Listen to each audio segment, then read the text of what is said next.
The fires were still burning when Admiral Kate Morrison walked through the ruins of New Geneva Colony. Her boots crunched on broken glass and twisted metal as she surveyed what remained of humanity's third-largest settlement. The air tasted of smoke and death. Behind her, rescue teams moved between collapsed buildings, searching for survivors who might still be trapped beneath the rubble. 3 days ago, this place had been home to 8 million people. Children had played in the parks while their parents worked in the gleaming towers that reached toward the sky. Now those same towers lay scattered across the ground, like broken bones. The Zephyrian attack had been swift and merciless. There, bioships had dropped from hyperspace without warning, raining destruction on everything below. Morrison stopped beside a crater that had once been the colony's main hospital. The building was gone, vaporized by alien plasma weapons. She could see the melted remains of medical equipment mixed with the scorched earth. Somewhere in that crater were the bodies of doctors and nurses who had tried to save lives until the very end. "Admiral, the casualty reports are ready," said Lieutenant Commander Jake Sullivan. His uniform was dirty and torn from helping with rescue operations. Dark circles under his eyes showed he had not slept since the attack began. Morrison turned to face him. She had been an officer for 25 years, had seen combat in 4 different systems, but nothing had prepared her for this level of destruction. "How many?" 8.3 million dead or missing," Sullivan replied, his voice barely above a whisper. "We found maybe 200,000 survivors in the underground shelters. The rest—" He gestured helplessly at the ruins around them. The Admiral felt something cold settle in her stomach. 8 million people gone in 3 days. The numbers were too large to truly understand. Each one had been a person with hopes and dreams and families. Now they were just statistics in a military report. "What about our defensive fleet?" she asked. Sullivan checked his tablet. 92% losses. We started with 240 ships. Only 19 made it through the battle. Most of those are badly damaged and won't be fighting again anytime soon. Morrison nodded slowly. The defense of New Geneva had been humanity's largest military operation in 50 years. They had thrown everything they had at the Zephyrian invasion force. Ships from 12 different star systems had joined the fight. The human fleet had been outnumbered 3-1, but they had fought with desperate courage. In the end, it had been enough. Barely. The alien fleet had retreated after losing half their ships, but the cost to humanity had been terrible. Most of their military was gone. The surviving colonies were defenseless, and everyone knew the Zephyrians would be back. "Ma'am, we have a problem," said Communications Officer Lisa Crawford as she jogged toward them through the debris. She carried a portable comm unit that crackled with static. "I'm picking up long-range transmissions from Zephyrian space. They're massing another fleet. This one is twice the size of the force that hit us here." Morrison felt her hands clench into fists. Of course they were coming back. The aliens had tested human defenses and found them lacking. Now they would return with overwhelming force to finish what they started. Other human colonies would burn just like New Geneva. Millions more would die. "How long do we have?" Morrison asked. "Intelligence estimates 2 weeks, maybe 3 if we're lucky," Crawford replied. "But Admiral, there's something else. I received a coded transmission from Earth Command. Priority Alpha. It's for your eyes only." Morrison took the comm unit and entered her personal encryption codes. The message that appeared on the small screen made her blood run cold. She read it twice to make sure she understood correctly. "What is it, Admiral?" Sullivan asked, noticing her expression. Morrison looked up at her officers. These were good people who had served with honor and dedication. They deserved to know the truth, but she was not sure they would believe it. She was not sure she believed it herself. "Get me a secure channel to Earth Command," she ordered. "Maximum encryption." Crawford worked quickly to establish the connection. Within minutes, the face of General Patricia Hayes appeared on the portable display. The general looked tired but determined. Behind her, Morrison could see the familiar walls of the Pentagon's Deep Command Center. "Admiral Morrison," Hayes said without preamble, "I assume you've read the message. Do you understand what we're asking?" "I understand the words, General, but I'm not sure I believe them." Are you telling me that for 30 years Earth has maintained military assets that could have prevented what happened here? Hayes was quiet for a long moment. Not prevented, Admiral, but we could have responded differently. The decision was made long ago to keep certain capabilities classified. The hope was that we would never need to use them. Morrison felt anger rising in her chest. 8 million people are dead, General. Our fleet is destroyed. The survivors are hiding in bunkers while alien ships mass for another attack. How much worse did things need to get? Bad enough that the political leadership finally authorized deployment, Hayes replied. Admiral, what I'm about to tell you is classified beyond your current clearance level. 30 years ago, a small group of volunteers underwent experimental procedures. They became something more than human soldiers. We called them the Ghost Division. Sullivan and Crawford exchanged glances. Neither had heard of any Ghost Division. Morrison had been briefed on every classified military program, but this was news to her as well. Enhanced soldiers? Morrison asked. You mean cybernetic implants? Genetic modification? Both, and more, Hayes confirmed. They possess physical capabilities far beyond baseline human norms. Enhanced reflexes, increased strength, improved healing, networked minds that can coordinate perfectly in combat. They can operate in environments that would kill regular soldiers. Most importantly, they can do things that our enemies will never expect. Morrison stared at the screen. How many of these enhanced soldiers do we have? 12, Hayes replied. One team, led by Captain Ryan Martinez. 12 soldiers against an alien fleet? Morrison could not keep the disbelief out of her voice. General, with respect, that's not a military force. That's a suicide squad. Hayes smiled grimly. Admiral, you're thinking in terms of conventional warfare. The Ghost Division doesn't fight conventional battles. They end wars before the other side realizes the war has started.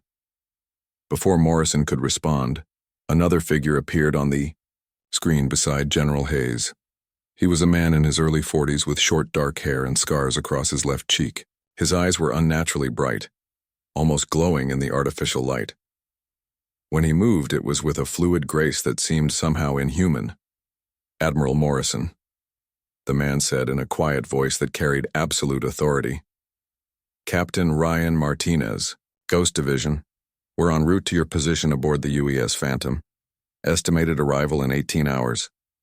Morrison studied the captain's face. There was something unsettling about him, something that set off primitive alarm bells in the back of her mind. This was not a normal human being. Captain, she said carefully, what exactly do you plan to do with 12 soldiers against an alien armada? Martinez's smile was cold and predatory. We're going to remind the galaxy why humanity spent 3,000 years perfecting the art of war, Admiral. The Zephyrians think they've seen what humans can do in battle. They're wrong.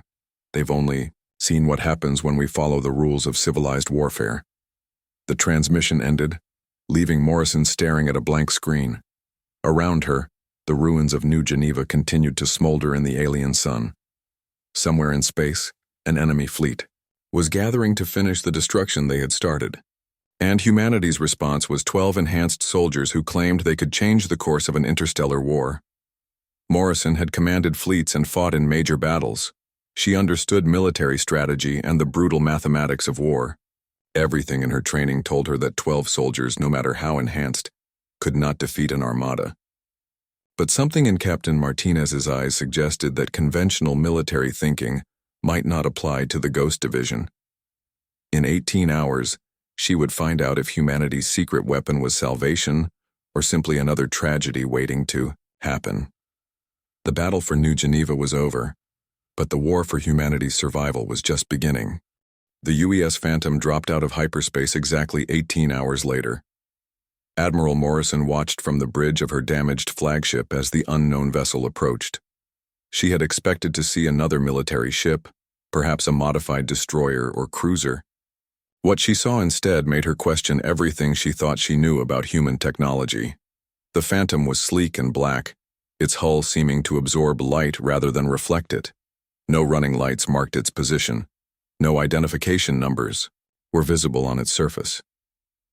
The ship moved with an unnatural silence, like a predator stalking through deep water.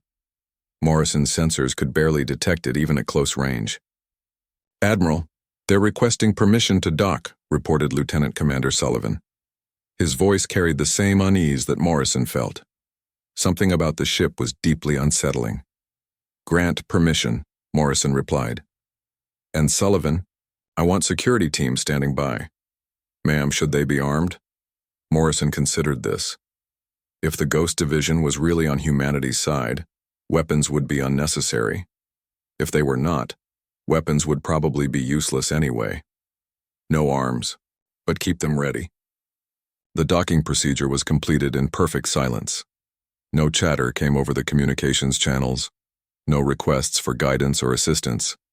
The Phantom simply attached itself to the docking port with mechanical precision and went quiet. Morrison made her way to the docking bay with Sullivan and Crawford beside her. The corridor felt colder than usual, though she knew that was probably her imagination. When the airlock finally opened, Captain Martinez stepped through first. Up close, he was even more unsettling than he had appeared on the communication screen. He moved with fluid grace, each step perfectly balanced. His eyes tracked constantly, taking in every detail of the docking bay in seconds. When he looked at Morrison, she felt like a specimen being examined under a microscope. "Admiral Morrison," Martinez said with a slight nod, "thank you for the warm welcome." Behind him came 11 other figures in dark uniforms. Morrison tried to study them as they filed out of the airlock. Each one moved with the same predatory grace as their captain. They were different heights and builds, men and women of various ages, but they all shared that same inhuman quality. One was a tall woman with short red hair and scars along her neck. Another was a compact man whose eyes seemed to glow in the artificial light. A third was a woman who looked barely out of her teens, but carried herself with the confidence of a veteran soldier. "Captain Martinez," Morrison said, extending her hand. "Welcome aboard the Defiance."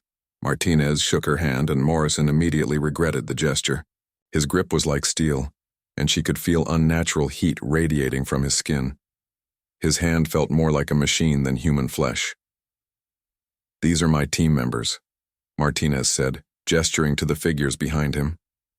"Sergeant Amy Rodriguez, our infiltration specialist. Corporal Tony Grant, close combat expert. Staff Sergeant Danny Parker, demolitions. Dr. Helen Ward, medical officer and biotechnology specialist." Each person nodded as they were introduced, but none of them spoke. Morrison found their silence more disturbing than any words could have been. These were not normal soldiers. They barely seemed human at all. "We should move to a secure briefing room," Martinez continued. "What I'm about to show you is classified beyond your current clearance level, but circumstances require full disclosure." Morrison led them to her private conference room. As they walked through the ship's corridors, she noticed how the Ghost Division members moved. They stayed in perfect formation without any visible communication. Their heads turned in coordinated sweeps, covering every angle. It was like watching a single organism with multiple bodies. Once the door was sealed, Martinez activated a small device that bathed the room in blue light. "Electromagnetic scramblers," he explained. "This conversation will not be recorded or overheard." Morrison took her seat at the head of the table. The Ghost Division members arranged themselves around the room with military precision. She noticed that none of them actually sat down. They remained standing, alert, ready to move at any moment. "Captain, I need to understand what you and your people are," Morrison said directly. "General Hayes mentioned enhancements, but I've never seen anything like this." Martinez smiled, but there was no warmth in the expression. 30 years ago, the military began a project called Deep Strike. The goal was to create soldiers who could operate behind enemy lines for extended periods without support. Volunteers underwent surgical procedures that replaced major organs with synthetic alternatives. Bone structures were reinforced with carbon fiber composites. Nervous systems were enhanced with neural implants. Dr. Ward stepped forward. She was a small woman with gray hair and intelligent eyes that seemed to see everything. "The procedures had a 90% fatality rate," she said in a clinical voice. Of the original 300 volunteers, only 30 survived the initial modifications. Further testing reduced that number to 12. Morrison felt her stomach turn. You're telling me that 270 soldiers died just to create your team? They volunteered? Rodriguez spoke for the first time. Her voice was soft but carried an edge like razor wire. Every one of them knew the risks. They wanted to give humanity an advantage in future conflicts. Morrison looked around, the room at these enhanced soldiers. They had been human once, but the procedures had changed them into something else, something designed specifically for warfare. What kind of capabilities are we talking about? Morrison asked. Parker, the demolitions expert, moved faster than Morrison's eyes could follow. One moment he was standing by the wall, the next he was beside her chair. She had not even seen him move. Reaction time 12 times faster than baseline human, Martinez explained calmly. Physical strength enhanced by a factor of 8. Healing rate increased by 400%. Neural implants allow us to share information instantly and coordinate actions without verbal communication. Morrison's mind reeled. You're networked together? In a sense, Ward replied. We maintain individual personalities and decision-making capabilities, but in combat situations we function as a single tactical unit. Each team member knows instantly what the others are seeing and thinking. Sullivan, who had been quiet until now, finally spoke. With respect, Captain, how can 12 soldiers, even enhanced ones, hope to defeat an alien armada? Martinez turned to face him, and Sullivan took an involuntary step backward. There was something predatory in the captain's gaze that triggered deep survival instincts. Lieutenant Commander, you're thinking in terms of conventional warfare, Martinez said patiently. Large fleets engaging in pitched battles, thousands of soldiers fighting across broad fronts. That's not how the Ghost Division operates. Grant stepped forward. He was a compact man with dark skin and muscles that seemed carved from stone. We don't fight armies, he said simply. We eliminate command structures. We destroy critical systems. We make the enemy's numerical advantage irrelevant. Morrison was beginning to understand. You're assassins. We're precision instruments, Martinez corrected. The Zephyrian fleet has thousands of ships and millions of crew members, but they have maybe 50 key commanders who make all the strategic decisions. Remove those commanders, and the fleet becomes a disorganized mob. Rodriguez moved to the tactical display and activated it with a touch. Star charts appeared showing the Zephyrian fleet positions. We've been monitoring their communications for the past week, she said. Their command structure is highly centralized. Everything flows through Fleet Admiral Kethavar aboard their flagship. Parker grinned, and Morrison noticed that his teeth seemed too sharp to be entirely human. One ship, one target. Game over. Morrison studied the tactical display. The Zephyrian fleet was massive, spread across half the star system. Their flagship was in the center, protected by hundreds of escort vessels. How do you plan to reach the flagship? It's surrounded by their entire fleet. Ward smiled for the first time since coming aboard. Admiral, we don't need to reach it, we're already there. Morrison stared at her. What do you mean? Martinez activated another display showing real-time video feeds. Morrison could see alien corridors and command centers from multiple angles.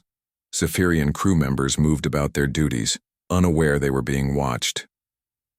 We deployed reconnaissance, probes during their withdrawal from New Geneva, Martinez explained. Microscopic devices that attach to their hull plating. We've been inside their ships for 3 days, mapping their layouts and monitoring their activities. Morrison felt a chill run down her spine. While she had been mourning the dead and planning desperate defensive strategies, the Ghost Division had already begun their operation. They were not just soldiers, they were something far more dangerous. When do you move? She asked. Martinez checked a device on his wrist. We insert in 6 hours when their crew rotation begins. By the time they realize what's happening, their command structure will be eliminated and their fleet will be under our control. Morrison looked around the room at these enhanced humans who had volunteered to become living weapons. They were humanity's response to an alien threat that conventional forces could not handle. They were also something that challenged her understanding of what it meant to be human. Fleet Admiral Kethvar stood on the command deck of his flagship, the Devourer of Worlds, watching the final preparations for humanity's destruction. The bioship stretched for 3 kilometers, its living hull pulsing with organic rhythms. Around him, his bridge crew worked at stations that grew from the ship's flesh like tumors. The Admiral was proud of what he had accomplished. In just 5 years, he had conquered 47 worlds for the Zephyrian Empire. Each victory had been swift and complete.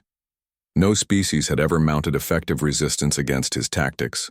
The humans would be no different. Status report, Kethvar commanded, his voice a low growl that echoed through the organic corridors. All fleets are in position, Admiral, replied his tactical officer, Velmoth. 600 warships ready for the assault. The human colonies will be eliminated within 48 hours. Kethvar nodded with satisfaction. The previous attack on New Geneva had been a test of human capabilities. The results had been disappointing. Human technology was primitive, their tactics predictable, their soldiers weak. This time he would bring overwhelming force to ensure complete victory. The humans fought better than expected at New Geneva, warned his intelligence officer Zarketh. They destroyed nearly half our assault fleet. Because I allowed them to, Kethvar replied dismissively. I wanted to study their defensive capabilities. Now I know their weaknesses. They rely too heavily on shields and energy weapons. Their ships are fragile when those systems fail.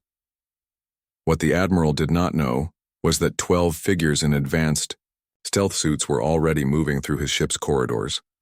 The Ghost Division had used their reconnaissance probes to map every section of the massive vessel. They knew where every crew member was stationed, where every critical system was located, and exactly how to bring the entire ship under their control.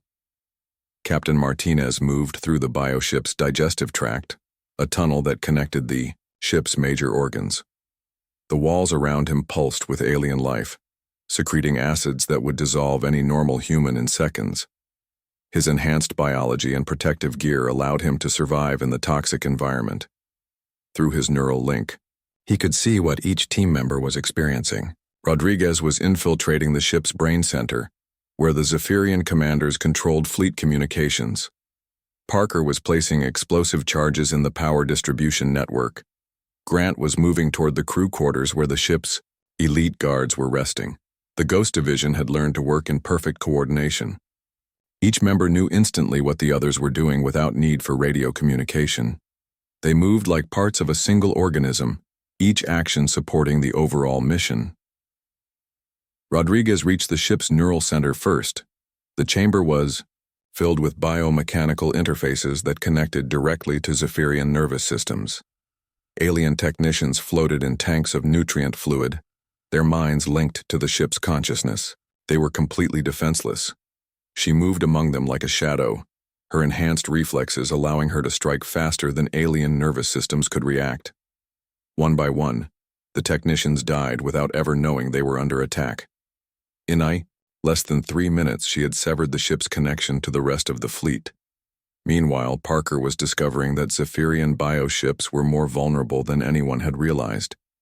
The organic systems that made them so powerful also created critical weaknesses. A small explosive charge placed in the right nerve cluster could paralyze an entire section of the ship.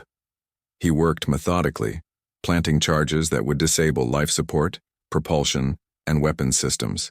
The aliens had designed their ships to be living creatures, but every living thing had vital organs that could be destroyed. Grant encountered his first real resistance when he reached the elite guard barracks. The Zephyrian warriors were 3 meters tall with natural armor plating and razor-sharp claws. They were bred specifically for combat and had never been defeated in hand-to-hand fighting. The first alien guard died before it could raise an alarm. Grant's enhanced speed allowed him to move between the creature's claws and strike at weak points in its armor. His monomolecular blade sliced through alien flesh like it was made of paper.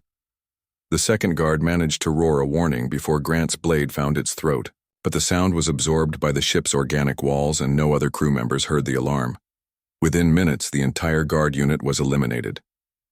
Dr. Ward had the most complex assignment. She needed to reach the ship's genetic laboratory, where the Zephyrians developed their bioweapons. Her mission was to plant a virus that would corrupt the aliens' biological warfare capabilities. The laboratory was a nightmare of twisted organic machinery. Alien scientists worked on creatures designed to consume human flesh and breathe poisonous gases.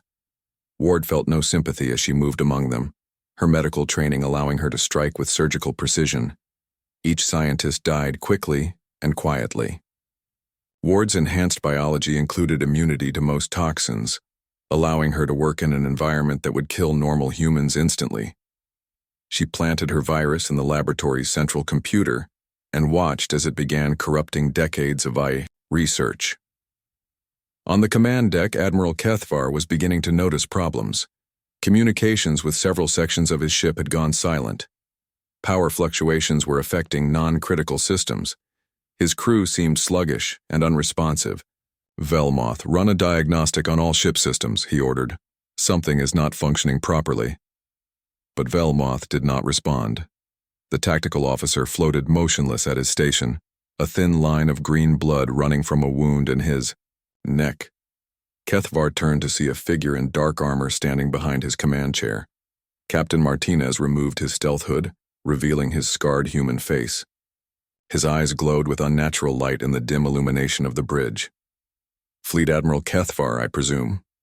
Kethvar reached for his sidearm, but Martinez moved faster than the alien's nervous system could process. The weapon was in the humans, and before Kethvar realized he had lost it. "How is this possible?" Kethvar demanded. "Your species lacks the capability for such warfare." Martinez smiled coldly. "You've been fighting humanity's civilians and conscripts, Admiral. We are something different. We are what happens when humans stop playing by civilized rules." Around the bridge, other Ghost Division members materialized from the shadows. They had eliminated the entire command crew without triggering a single alarm. The ship's most secure location had been compromised in minutes. "Your fleet is now under our control," Martinez continued. "My team has neutralized your communications, disabled your weapons, and eliminated your command structure. Your ships are defenseless." Kethvar looked around his bridge in growing horror. These humans had moved through his vessel like death itself. His finest warriors had been killed without offering any resistance. It was impossible. "What do you want?" Kethvar asked. "We want you to send a message to your empire," Martinez replied. "Tell them that humanity has capabilities they cannot imagine. Tell them that attacking human colonies was the worst mistake they have ever made." Parker's voice came through the neural link. "Charges are set, Captain. Ready to demonstrate human firepower." Martinez nodded. Through the ship's viewing ports, they could see the Zephyrian fleet spread across the star system. 600 warships, each one capable of destroying entire planets. In normal warfare, such a force would be unstoppable. But the Ghost Division did not engage in normal warfare. "Watch carefully, Admiral," Martinez said as he activated a remote control. "This is what happens when you threaten human children." Explosions began erupting throughout the Zephyrian fleet. Not the massive detonations of ship-to-ship combat, but small, precise charges that had been placed in critical systems. One by one, the alien warships went dark as their power grids failed. Within minutes, the entire fleet was disabled. 600 ships reduced to floating hulks without firing a single shot. The aliens' numerical advantage had become meaningless in the face of human precision and planning. Kethvar stared in disbelief at the destruction of his fleet. "This is impossible. No species has ever developed such tactics." Martinez activated the ship's communication system. "This is Captain Martinez of the Ghost Division. Any Zephyrian vessel that attempts to restart its engines will be destroyed. You have 1 hour to evacuate to life pods before we detonate your remaining ships." He turned back to Kethvar. "You wanted to test human capabilities, Admiral. Consider this test complete. Take your survivors back to Zephyrian space and tell your leaders what you witnessed here. Humanity will not show mercy a second time." Tatian. Ghost Division had turned the alien fleet into scrap metal without losing a single soldier. The message would spread throughout the galaxy, that humanity was far more dangerous than anyone had realized. The emergency session of the Galactic Council began 3 days after the Zephyrian fleet disappeared. Representatives from 47 different species gathered in the Great Assembly Hall on Proxima Station. The air buzzed with nervous chatter in dozens of alien languages. Something had changed in the balance of power, and no one understood what. Ambassador Claire Thompson sat at the human delegation table, reviewing her notes one final time. She had been Earth's representative to the Council for 8 years. During that time, humanity had been seen as a minor species, young, primitive, and largely irrelevant to galactic politics. Today, that perception would change forever. The Altarian representative Zekmor called the session to order. His crystalline body flashed with agitated colors as he spoke. "We are here to address the complete disappearance of the Zephyrian Second Fleet. 600 warships and their crews have vanished without trace. This represents the largest military loss in recorded galactic history." Murmurs rippled through the assembly. The Zephyrian Empire had been the dominant military force in this region of space for over a century. Their fleets had conquered dozens of worlds and established brutal control over trade routes. No one had ever successfully challenged their power. The Centaurian ambassador, a tall being with multiple arms, leaned forward nervously. "Our deep space sensors detected massive energy signatures in the Kepler 442 system. There was clearly a battle of some kind, but we found no debris, no distress signals, no survivors." Ambassador Thompson remained silent, letting the other species speculate. She knew exactly what had happened to the Zephyrian fleet, but her instructions from Earth were clear. Let them ask the questions first. The Valerian delegate, a creature that looked like an enormous jellyfish floating in a mobility tank, pulsed with bioluminescent patterns. The last transmission from Fleet Admiral Kethvar mentioned increased human military activity. Perhaps the humans have information about this incident. All eyes turned to Thompson. She stood slowly, feeling the weight of 46 alien gazes upon her.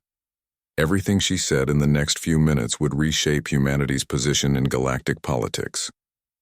"Ambassador Thompson," Zekmor said formally, "does humanity have any knowledge of what occurred in the Kepler 442 system?"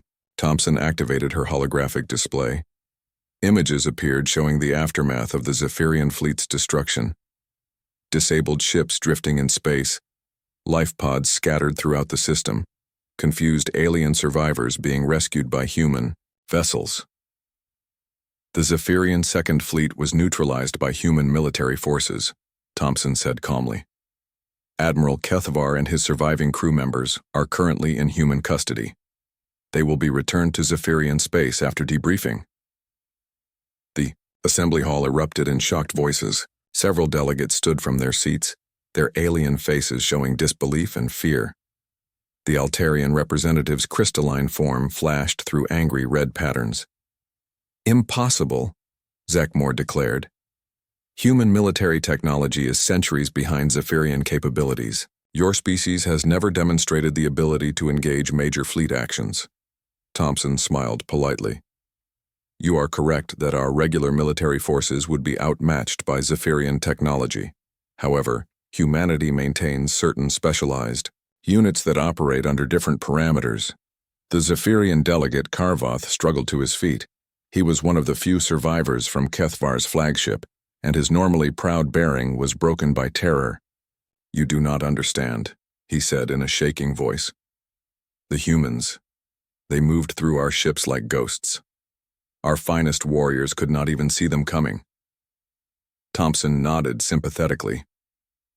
"The Ghost Division operates using enhanced human soldiers. They have capabilities that exceed normal biological limitations." The Rigelian ambassador, a being that resembled a giant mantis, clicked his mandibles nervously. "What kind of enhancements? Cybernetic implants? Genetic modification?" "Both, and other technologies that remain classified," Thompson replied. "The important point is that humanity has maintained these forces as a defensive measure. We hope never to use them." The Draconian representative slammed his scaled fist on the table. "This is a violation of 17 different galactic warfare conventions. No prisoners were taken during the battle. No quarter was offered to surrendering vessels. Thompson's expression hardened. The Zephyrian Empire has shown no mercy to any of the 47 worlds they have conquered over the past decade. They do not take prisoners. They harvest entire populations for slave labor and biological experiments. We simply responded using their own rules of engagement. Karvoth nodded reluctantly. She speaks truth. Our empire does not practice mercy warfare. But these human soldiers, they were like nothing we have ever encountered. They appeared from nowhere and struck with precision that seemed impossible. The assembly fell silent as the implications sank in. If humanity possessed military capabilities that could neutralize the galaxy's most powerful fleet, then every calculation about galactic politics needed to be reconsidered. The Andromedan delegate, a being of pure energy contained in a crystalline matrix, spoke in a voice like musical chimes. Ambassador Thompson, how long has humanity possessed these enhanced soldiers? 30 years, Thompson replied honestly. The Ghost Division was created as a response to increasing alien aggression against human colonies. We have maintained complete secrecy about their existence until now. The Altarian representative's color patterns shifted to deep purple, indicating extreme agitation. You have hidden military assets that exceed anything in our databases. This represents a massive intelligence failure on the part of the Council. Thompson shrugged. Humanity has always believed in preparing for the worst while hoping for the best. We maintained defensive capabilities while pursuing peaceful relations with all species. The Ghost Division was our insurance policy. Before any other delegate could respond, a new holographic display activated in the center of the assembly hall. Captain Martinez appeared, his scarred face and glowing eyes immediately recognizable to those who had seen the intelligence reports from Zephyrian survivors. Members of the Galactic Council, Martinez said in his quiet, authoritative voice.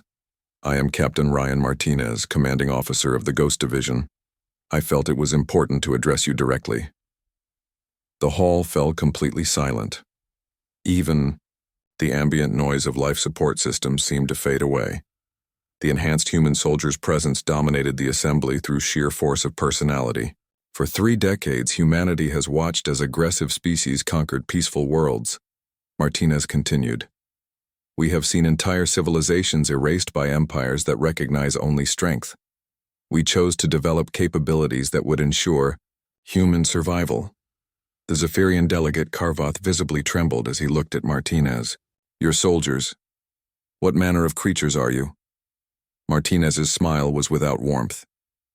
We are what happens when a species spends 3,000 years perfecting the art of warfare, then decides to stop holding back.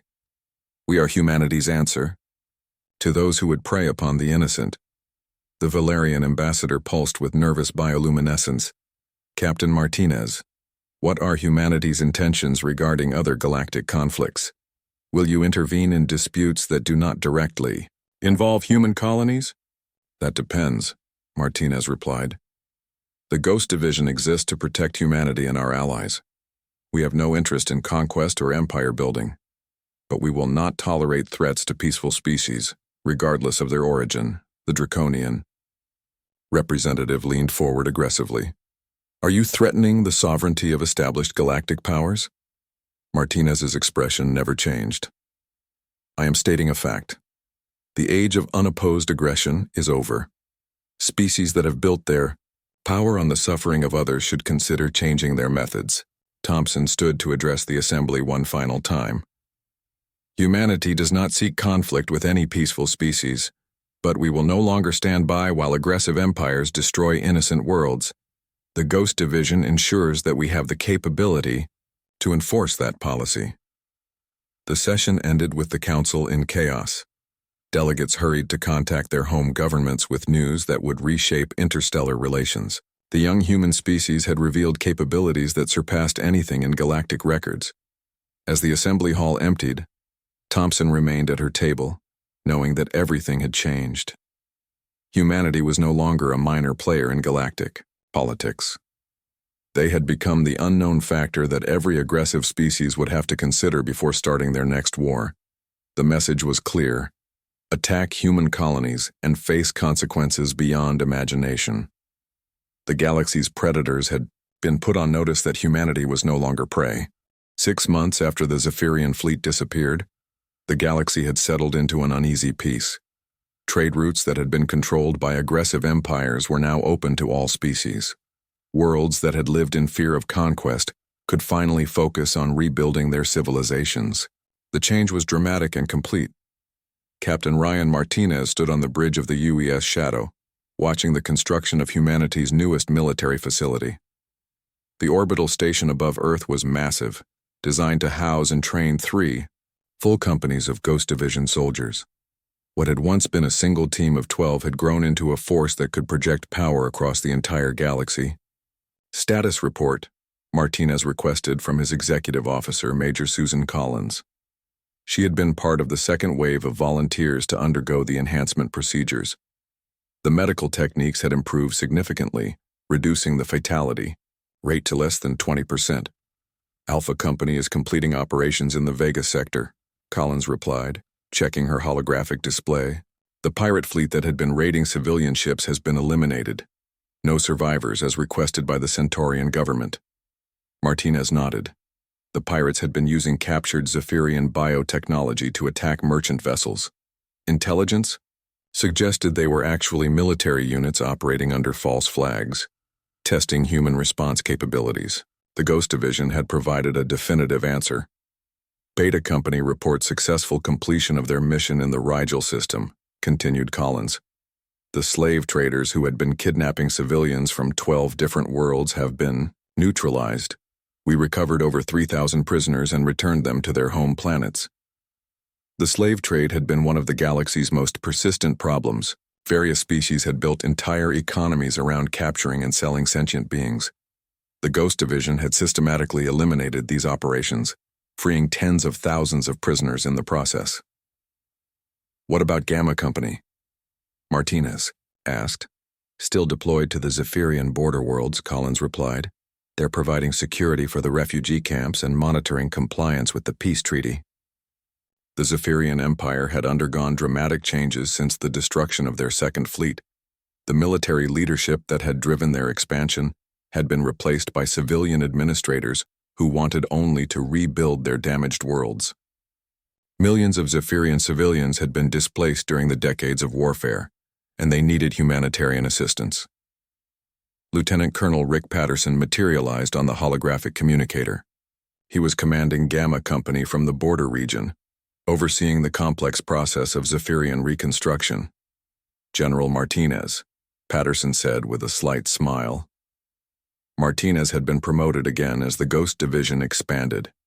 We have a situation that requires your attention. What kind of situation? Martinez asked. The good kind, Patterson replied. The Zephyrian civilian government has formally requested that we establish a permanent base in their territory. They want Ghost Division protection against any remaining military factions that might try to restart the war. Martinez considered this development.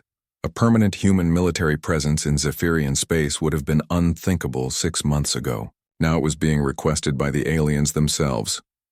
What's the political situation? Martinez asked. Stable but fragile, Patterson replied. The civilian leadership is committed to peaceful reconstruction, but there are still military commanders who believe conquest was the right policy. They see our presence as insurance against a military coup. Collins checked her intelligence reports. Sir, we're receiving similar requests from 17 other species. Everyone wants Ghost Division, protection now that they know we exist. Martinez walked to the viewport and looked out at the stars. The galaxy had changed in ways that no one could have predicted. Humanity had revealed capabilities that surpassed anything in recorded history, and the other species were still trying to understand the implications. General, Collins said quietly, there's something else you should know. The recruitment applications are overwhelming our processing capabilities. Every major engagement generates more volunteers for the enhancement program. Martinez turned back to his staff. How many applications? Over 50,000 in the past month alone, Collins replied. People want to be part of what we've accomplished. They see the Ghost Division as humanity's future. Dr. Helen Ward joined the conversation via holographic link from the medical research facility on Luna. She had been promoted to Chief Medical Officer for all Ghost Division operations, overseeing the development of improved enhancement procedures. General, the new enhancement protocols are showing promising results, Ward reported. We've reduced the risk factors significantly while improving the effectiveness of the modifications. The volunteers from the third wave are exceeding all expectations. Martinez nodded. The expansion of the Ghost Division had been carefully managed to maintain quality while increasing numbers. Each new soldier underwent months of testing and preparation before the enhancement procedures began. What about integration with regular military forces? Martinez asked. Ward smiled. That's where things get interesting.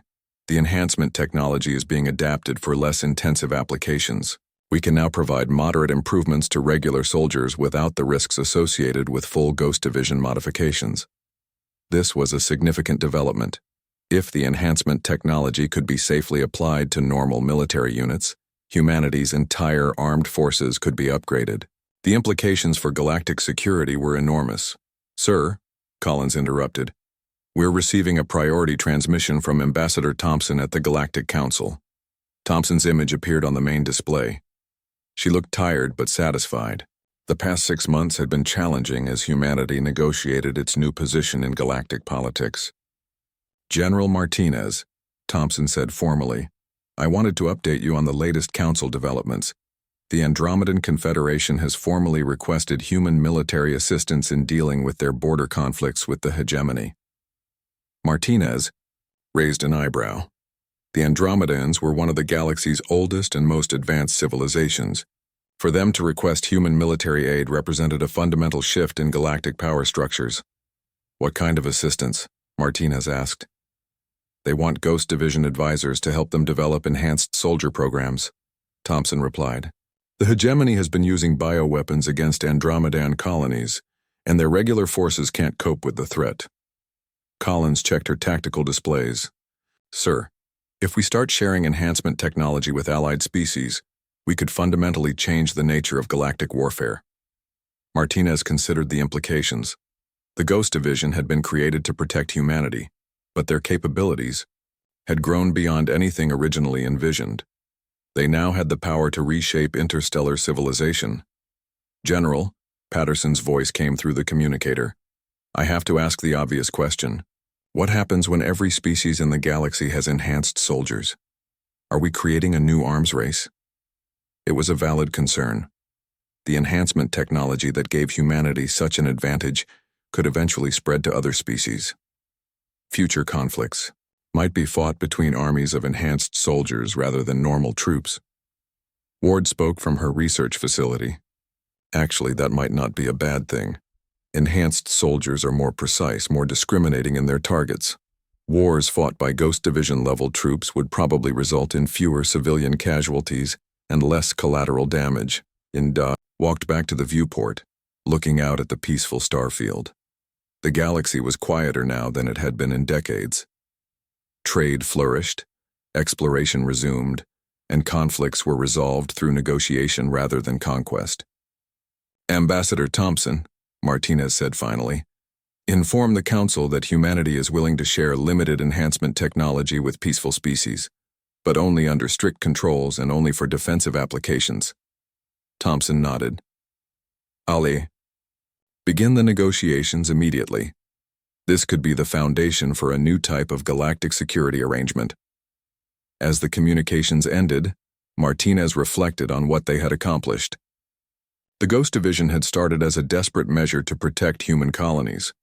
It had evolved into something that could guarantee peace for the entire galaxy.